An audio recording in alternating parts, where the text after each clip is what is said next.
तो 2 कौड़ी के नेता इसकी माँ की आग 100 करोड़ में बिक रहे हैं और इनको जिताने वाली जनता इसकी बहन की आग भाई साहब 5 किलो गेहूं और 1 किलो चने में मगन मस्त है। अरे सालों को तो तुम्हें क्यों नहीं समझ आता कि बिना बीवी वाले लोगों को कोई मकान किराए पे नहीं देता, तुमने पूरा देश दे दिया। क्यों तुम्हारी ऐसी जिंदगी पे एक चाय 2 समोसा बीजेपी तेरा क्या भरोसा, ऐसे नारों का ही शोर है क्योंकि चौकीदारी चोर है और जिनको बुरा लगे इनकी माँ की आग वो सबसे बड़ा हरामखोर है। तो वो तो अच्छा हुआ मेरे दोस्त कि पिछले 70 सालों में कांग्रेस वालों ने हर गांव में स्कूल बनवा दी, वरना इसकी बहन की आज वोट डालने के लिए भी मोदी जी के शौचालय में ही जाना पड़ता और वैसा डूबता होगा इसकी बहन की आज दूसरे देशों की चाय में बिस्किट। हमारे इस भारत देश में तो इसकी माँ की आग चाय बनाने वाले ने ही पूरा देश डुबो दिया।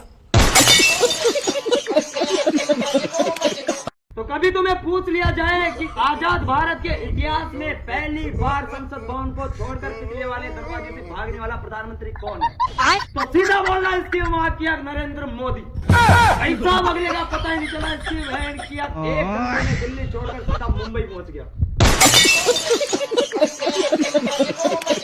तो मेरा मौसम विभाग वालों से हाथ जोड़ के रिक्वेस्ट है कि ये जो बादल दिख रहे हैं इनको जब चाहे जैसे चाहे जहाँ चाहे बरसने दे, ये बार बार रेड अलर्ट जारी करके इनका खोपड़ा खराब ना करे, इनकी गांड में उंगली ना करे। हर 10 मिनट में अगले 3 घंटों में डिडवाड़ा को चमन करौली सवाई माधोपुर में भारी बरसात और ओलेबारी की गिरावट और 100 की स्पीड में आंधी तूफान। साले तुम ऐसे अलर्ट देते हो जैसे कि इनके वहाँ क्या इन बादलों से तुम युद्ध लड़ने की तैयारी कर रहे हो।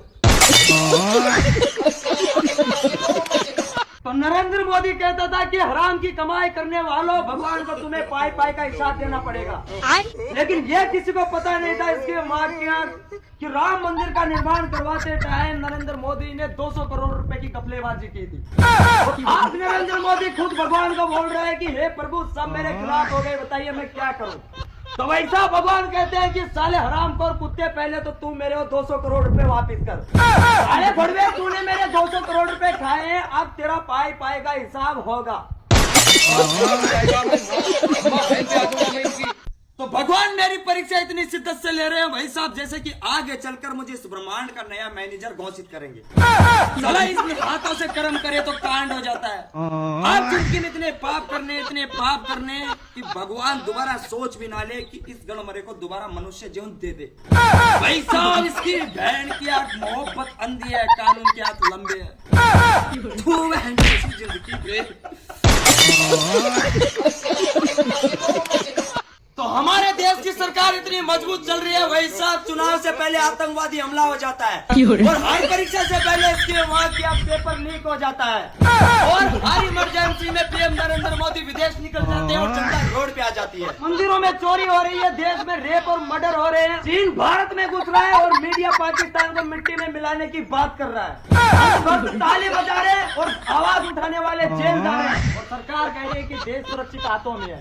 अगर ऐसा ही चलता तो वो दिन दूर नहीं है जिस दिन नरेंद्र मोदी खुद कहेगा कि भाई और बहनों 2 किडनी का क्या करोगे, देश आर्थिक संकट में है, इसलिए एक दान कर दो।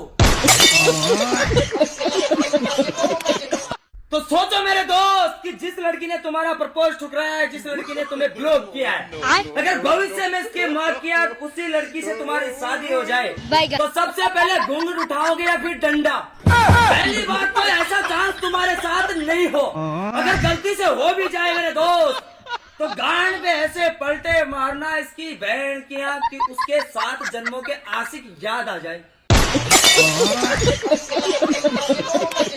तो मेरे ऊपर देवताओं की बहुत तगड़ी नजर है, पता है कैसे? कल मैंने इसकी माँ की आंख एक स्टोरी डाली थी जिसपे सॉन्ग लगाया था कि मैं बादल बन जाऊं तुम बारिश बन जाना। भाई साहब जिसके लिए स्टोरी लगाया था उसने कमेंट लाइक वगैरह कुछ नहीं किया, लेकिन इंद्रदेव जी नाराज हो गए। कमेंट में बोल रहे थे कि बेटा जब तुम बादल ही बन रहे हो तो तुम ही बरस लो। मैंने कहा इंद्रदेव जी बरसना तो तुम्हें ही पड़ेगा। बोल रहे की अजी घंटा साला जब तू खुद मुर्गा बन रहा है तो अंडा भी तू ही देगा। तो शादी विवाह करो, बहुत अच्छी बात है, लेकिन इसकी माँ की इंस्टा फेसबुक की स्टोरी पे बीवी के साथ में फोटो चिपका कर हमारी गांड जलाने के लिए जो तुम स्टोरी डालते हो, ये अच्छी बात नहीं है।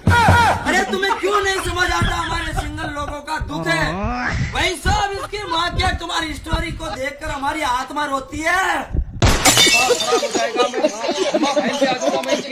तो ब्रेकअप के बाद सैड स्टोरी डालने का मतलब क्या होता है? भाई साहब, इसकी माँ क्या ब्रेकअप के बाद सैड स्टोरी डालने का मतलब ये होता है कि वैकेंसी खाली है, लड़कियां उसमें फॉर्म भर सकती है, और पहले आओ पहले पाओ ऑफर सिर्फ 24 घंटे का।